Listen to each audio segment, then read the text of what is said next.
Thank you very much, gentlemen. Yes, here with Svenskeren. Congratulations on the victory. First off, I want to ask you about your opponent in the jungle in Dardoch, because he had some really strong games there all throughout the series. What's it like jungling against him when he's definitely on his game that day? I would say it's pretty scary because you can really see in his playstyle he's super cocky, so he goes for like a lot of invades, which I think is like kind of risky, but sometimes he makes it like really work, so it's kind of like scary to play against. Well, you also went for an invade there at the beginning of the game in game 2 and got put behind. I think 3 of your early deaths were actually via Dardoch, via a lot of his aggressive play, and also a little bit of yours there. So how does Svenskeren reset after those early deaths and get a hold back on the game? Yeah, I mean, they had a pretty interesting level 1 where they sent the support up to kill me, so I mean, after that I just gotta like try to take a step back and like just try not to feed more. That's basically how, like, because usually when you die once, then you can get tilted or whatever. But yeah, and then he invaded and killed me on my waves again. So it was kind of like, yeah, kind of tilted me a bit. But yeah, I just got to farm for late. And you're talking about tilt there. So I was looking at some stats for TSM. This is the final question. And it's a bit of a two-parter here because you guys are 9 of your games have gone 2-1 out of the 14. You guys go the distance. You go those 3 games. But you're 9-0 in game 3s this split. You have not lost a game 3 so far. So why are you guys losing that first game? And then why is the recovery so quickly to end up closing the series? Final question.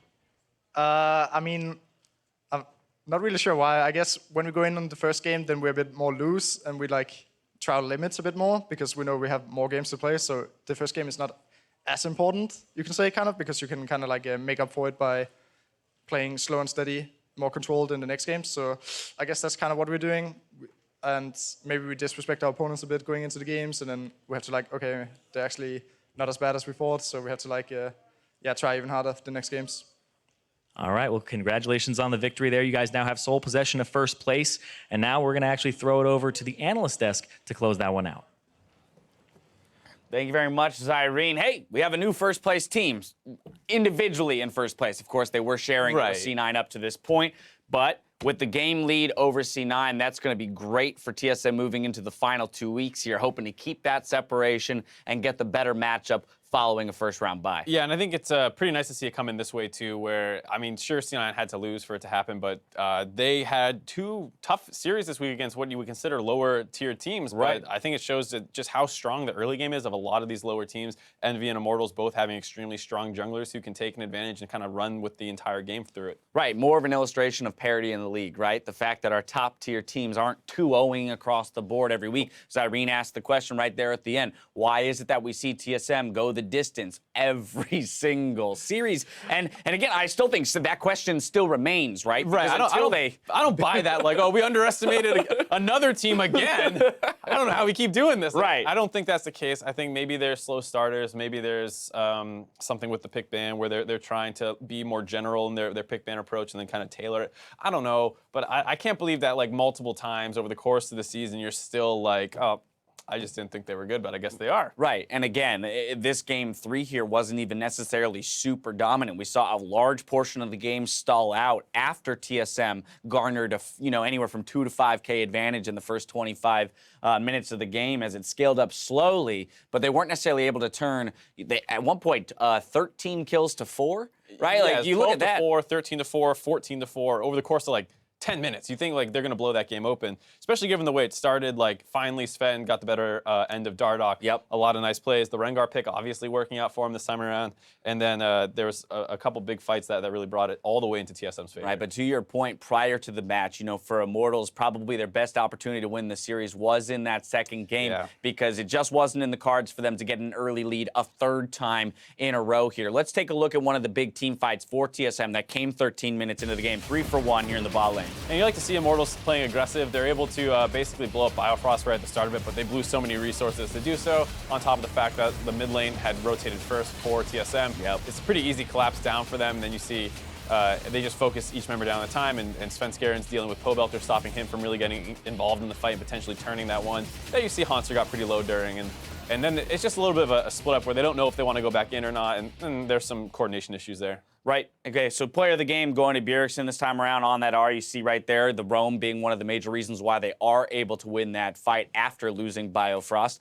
And in general, a playmaker for the team.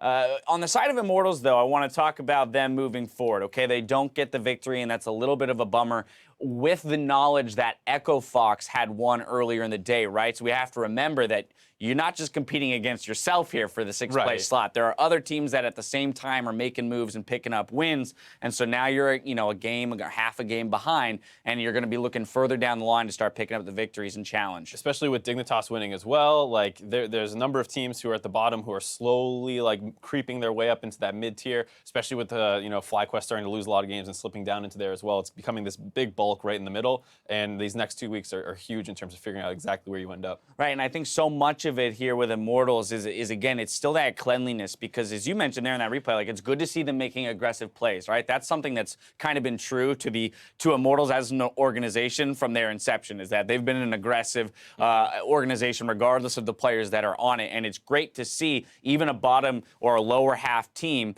look for those plays to create picks and advantages.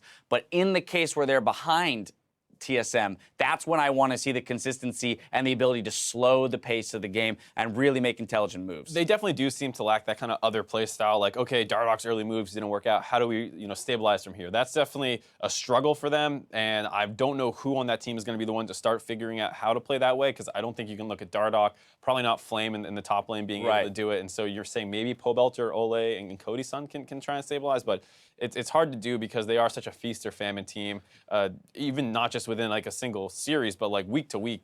Who knows what team shows up? Absolutely, and we've talked about communication issues maybe existing for Immortals still, with Flame in the top lane, for example. But what I will say is that I've been impressed, for example, with his Shen play and that pick in particular for him. As I say that, we're welcoming those of you from NA LCS 2 who just saw Team Liquid come out victorious against Envy in 2-1 fashion. Big matchup between those two teams battling at the bottom of the table, right? Tied for 10th, now no longer. Team Liquid moves up to 9th and find a victory with Doublelift. Right, it was a very scrappy series, a lot of comebacks from both teams, and I think you can look at that series and say, okay, these teams, understandably, maybe some of the lower tier teams, both teams giving away leads at different points. A lot of early aggression as well. Seems to be the kind of hallmark of the lower tier teams. They have great junglers. You have Acadian, you have Dardoch, Lyra, all in the bottom 5 teams. That's crazy when you think about it. So a lot of explosive early games, and the consistency and shot calling the mid-late game is still lacking. Let's take a look at a few replays here just to recap the series. 29 minutes in, Team Liquid get a 4-0 plus the Baron here. Yeah, and this is after, for the most part, Envy have been crushing the early game, and then they've been aggressing really hard, and Hakuo have done a good job finding picks, a lot of them onto Piglet and Rainover. This time they try for it again, but they're not actually able to lock down a key member.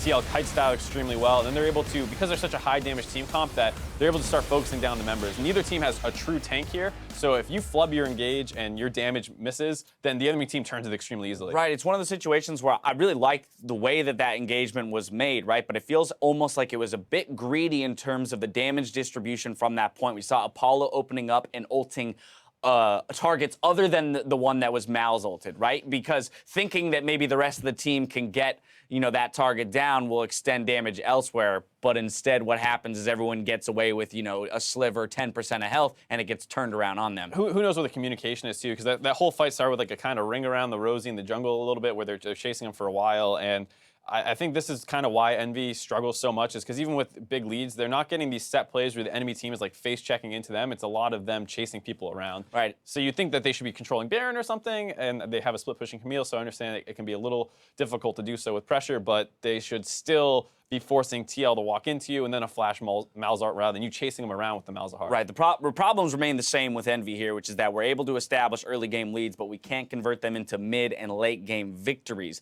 Over on Team Liquid, though, with the new roster, of course, they do find the victory today, but I think you could still turn a critical eye towards that bot lane and say, in the 2v2s, Matt and Doublelift do not look polished, do not look super clean or dominant. We've seen them lose multiple 2v2s, either deaths or just large CS, disadvantages being developed. And so, keep in mind, Adrian's on that roster. When, if and when they might bring him in is up in the air and up for debate. I'm sure they're going to split practice time this next week, and I'm sure it'll probably be mostly focused on Doublelift's comfortability with playing with each of them, because I think you see the laning phase versus Hakuho and Apollo, not the most dominating bot lane in the league. And if they were struggling today against them, honestly, and you think that, I mean, they did have a massive CS that last game, but pretty hit or miss otherwise. So I think you need to kind of peel back and say, what's the best for getting us out of laning phase, and who helps us the most with the mid-game shot calling? Because that's the real big issue for me, is the fact that we've seen twice, 2 different series this week, that they had big leads early and didn't do anything with it. I mean, even small things like we saw a pretty big one-team fight in this game have Baron buffs on the entire team. And we watched Doublelift back in the mid lane for really no reason, while Piglet chases an Echo across the map. They don't get an inhib as a result with that Baron buff, which would have been very easily for them to pick up. Right, instead they take a bunch of turrets, and you would have loved to see them just like, all right, forget the Echo, group mid, grab this wave, push it in, let's grab an inhibitor. I think it was 5v3 or 5v2 at that point or something, so they easily could have done that. Sure, Doublelift was low mana, that's fine, you don't really need it right now. Right, yeah, so again, it's just, I know it's nitpicky in the victory, but if we're looking for Liquid, who's in, the bottom tier of teams and trying to get themselves out of the relegation zone, this is the way they're going to do it, is by shoring up these weaknesses. All that being said, player of the game will go to Doublelift. So in his first weekend here back in the LCS, picking up one player of the game, but it's for that CS advantage that you're talking about. Built a very large CS advantage in the bot lane, is able to then push that forward into some big kills. Right, and I think you saw a number of team fights he played extremely well, able to kite out, drop a lot of damage down. It was nice that he had a team comp that had enough lockdown despite being a fairly squishy team, right, where you have the Camille able to stop the Echo from getting onto him. He can free hit a lot, and there was a lot of focus down on other members, which bought him enough space to really get a lot of damage in and then start cleaning up as the fights kind of went in their favor. Absolutely. All right, well, TSM picking up a win, Team Liquid picking up a win, but before we pull up the standings, let's review the players that excelled here in Week 7. Arrow stood out this week, racking up 3 player of the game, while Chaser, Haunter, Keen, and Lyra net themselves 2 POGs each. Doublelift even grabbed his first player of the game in his second match back in the LCS.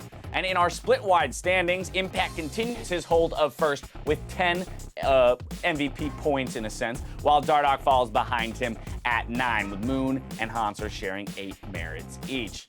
Thoughts on these guys sitting on the leaderboard? I mean, Moon is the one that jumps out at me because most of those are coming from earlier in the split. I was about to say the same thing. A lot of those guys, like Impact has now, I think twice in the past 2 weeks, been removed after a game 1 loss. So his ability to keep racking them up might decrease. Moon and FlyQuest obviously struggling. And so you might see a lot of changes. And I mean, Dardoch's looking really good. He might start creeping up that standing depending on the last 2 weeks. Right, yeah. I mean, Dardoch's either, getting the award or very much not getting the award. I feel at the end of every single game, but it's a very interesting point. Impact splitting time, leading the way, and then Moon, who's kind of had a dip here in the latter half of the split, still on the leaderboard. We'll see if he can return to form and what C9 decides to do with that position. Now, after a full day of games, let's look at how the teams have altered in the rankings. After their hard-fought win today, TSM claims first place, while Cloud9 drops to second. A 2-0 week for Team Dignitas rises them to 7th place, and Team Liquid's new roster picked up a much-needed win tonight, moving them up to 9th place.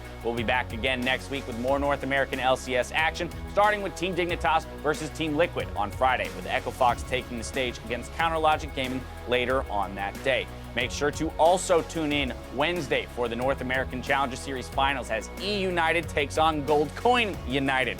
Lots of united peoples in that fight. Stick around after the show for NA LCS tonight, where Freak, Zyrene, and Jap break down the results and surprises of the weekend. And now for myself, the casters, and the entire live broadcast crew, thank you for watching, and we'll see you next week for more North American LCS. Good night.